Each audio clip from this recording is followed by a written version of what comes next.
मुफक्किर है, और मेरे पास वो अल्फाज ही नहीं है जिन अल्फाजों से मैं ये बयान करूँ कि हज़रत मौलाना व अल्लामा अब्दुल दाऊदी साहब किन अल्फाजों से मैं इनका नाम ले लूँ, वो मेरे पास अल्फाज ही नहीं है। चलिए बहरहाल जो है इन्हीं से आपको मिलाते हैं, क्योंकि बात करनी ज़रूरी है। आपका तहे दिल से शुक्रिया अदा करता हूँ, क्योंकि आपने जो है बिजी शेड्यूल में हमारे लिए टाइम निकाला।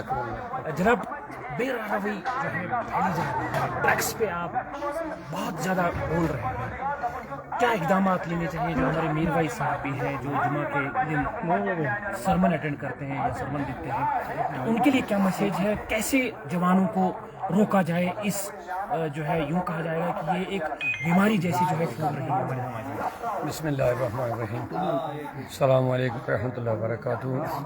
आपने जिस चीज़ का जिक्र किया ये बहुत ही तशवीशनाक है। सालों से हम इस पर गुफ्तगू कर रहे हैं और एक मुनज़्ज़म तरीके से हमारी जो तंजीम है सौतुल औलिया जम्मू कश्मीर, इस पर हमने कई प्रोग्राम्स भी किए हैं ड्रग्स के बारे में नौजवानों को अवेयर करने के लिए।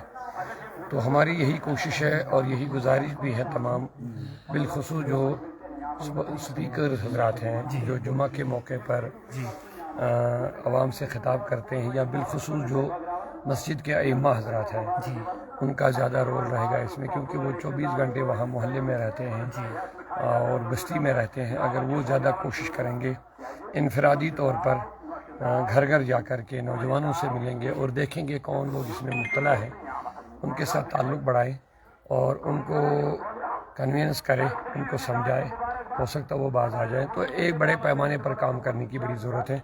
उलमा अपना काम निभा रहे हैं माशाअल्लाह, तंजीमें ट्रस्ट वगैरह सब लोग काम चला रहे हैं, लेकिन इसमें जो सबसे बड़ा रोल है वो गवर्नमेंट का है और पुलिस का अलहम्दुलिल्लाह वो भी कदरें निभा रहे हैं, लेकिन जितनी इस पर रोक लगाने की ज़रूरत है अभी उसकी बहुत ज़्यादा ज़रूरत है। तो उनके पास एक पावर है, एक नेटवर्क मजबूत है गवर्नमेंट के पास, पुलिस डिपार्टमेंट के पास, एजेंसियों के पास। तो अगर वो वाकई मुतहर्रिक हो जाएंगे तो काफ़ी हद तक वो इस पर रोक लगा सकते हैं। जनाब, आप एक मुफक्किर भी हैं, फ़िक्र रखते हैं आप, जो समाज में बुराइयां हैं। एक रिपोर्ट आया है 2-3 दिन पहले कि हमारी जो बेटियां हैं हाथ पे हाथ धरे बैठी हुई हैं कि कब उनका निकाह हो जाए। 1 लाख जो है वो क्रॉस कर चुका है। ये भी एक इंतहाई अफसोसनाक हमारे लिए तशवीशनाक मसला है। समाज में ये भी एक नासूर बन चुका है कि जो मादियत परस्त लोग हैं, जो दौलत जिनके पास बेतहाशा है, जैसा अभी आपने कहा कि ड्रग्स के ज़रिए से जिनके पास बहुत सारा पैसा आता है, नाजायज़ तरीके से हराम कमाई जिनके पास आती है, उनको पैसों की कदर क्या रहेगी कि किस काम में ये खर्च करना है। जायज़ तरीके से करते तो वो एक बहुत बड़ी वजह है इस समाज में। उन लोगों का भी रोल है कि जो हमारी बेटियां ओवरेज हो रही है, उनकी शादियां नहीं हो रही है इस वजह से कि उनके पास दहेज देने के लिए पैसे भी नहीं बेचारों को, और वो गरीब घरानों से ताल्लुक़ रखते हैं। जबकि हमारे पैगम्बर सरकार सल्लल्लाहु अलैहि वसल्लम का इरशाद है कि निकाह को आसान बना दो। निकाह को हमने टफ बनाया, मुश्किल बनाया, इसकी वजह से हमारे बच्चे, हमारे लड़के और लड़कियाँ ओवर एज हो रही है, उनकी शादियाँ नहीं हो रही हैं।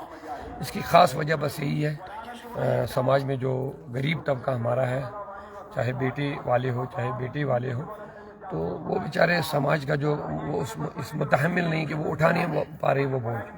लिहाजा हम एक वैसे कि अगर हम इस्लाम की नज़रिए से देखेंगे तो प्यारे पैगम्बर सल्लल्लाहु अलैहि वसल्लम ने मोहब्बत और अख़ुवत और भाईचारगी सिखाई, दर्द इंसानियत सिखाई। उन्होंने इंसानियत का उन्होंने दर्ज दिया है कि इस समाज में, बिलखुसूस मुस्लिम समाज में, ये चीज़ इंतहाई काबिल तशवीश है। जबकि हमारे पास कुरान है, हदीस है, एक पुरमोहब्बत तालीम देने वाला पैगम्बर हमें मिले हैं। तो उन्होंने जो मोहब्बत भरी तालीम दी है हमें, दुनिया परस्ती के बजाय आखिरत परस्ती और इंसान दोस्ती का जो उन्होंने दर्स दिया है, उस पर देखने की ज़रूरत है, उसको पढ़ने की ज़रूरत है और उसकी तरफ ध्यान देने की ज़रूरत है। वो बेटियां हमारी बेटियां हैं, वो गरीब घराने हमारे लोग हैं, इसी समाज के हैं, इंसानियत का एक हिस्सा है। तो एज ए इंसान होकर के हमें उनके साथ हमदर्दी करनी चाहिए, उनकी शादियाँ होनी चाहिए। हज़रत, आप शुपियाँ की सरजमीन पे हैं, शुपियाँ के प्रति जो है आपको लगाव है, क्योंकि बाबुल इस्लाम भी है। इस सरजमीन कंडी कैलर थारिन में है, थारिन गतिपुरा, हाँ, कैलर शुपियाँ में है। क्योंकि जब भी आप शुपियाँ आते हैं तो आपके जो है चेहरे पे बड़ी मुस्कान आती है। तो आपके इस जो है ज़मीन से क्या मैसेज रहेगी लोगों के लिए? माशाल्लाह बहुत अच्छा इलाका है, अल्लाह का शुक्र है। शोपियान इलाका जिसको एप्पल सिटी भी कहते हैं, बिल्कुल बाबुल इस्लाम भी कहते हैं। बाबू सलाम, बड़ी बात वो तो आपने खुद ही फरमाई, बड़ी अच्छी बात आपने कही कि इस्लाम की शुरुआत वाकई इसी शोपियां से हुई, तो बड़ी बात है। तो यहाँ के माशाल्लाह लोग बहुत मोहब्बत वाले हैं, अदब वाले हैं और उलमा की बड़ी कदर करते हैं अल्हम्दुलिल्लाह, और उलमा के साथ जुड़े हुए हैं। तो बिलखुसूस ये कंडी इलाका है, इसमें भी कई बार हमारा आना हुआ है, दीनी दावती तदरीसी प्रोग्रामों में आना रहता है हमारा। बस यही कोशिश हमारी है कि लोग दीन से जुड़े रहें, खासकर नौजवान तबका दीन पर चले, सिरात मुस्तकीम पर चले, अच्छे इंसान बन के रहें और एक दूसरे की हमदर्दी के साथ ज़िंदा रहें, हर एक के लिए खैर ख्वाही का जज्बा पैदा करें अपने अंदर। यही हमारा इस्लाम भी सिखा रहा है और यही इंसानियत का दरस है।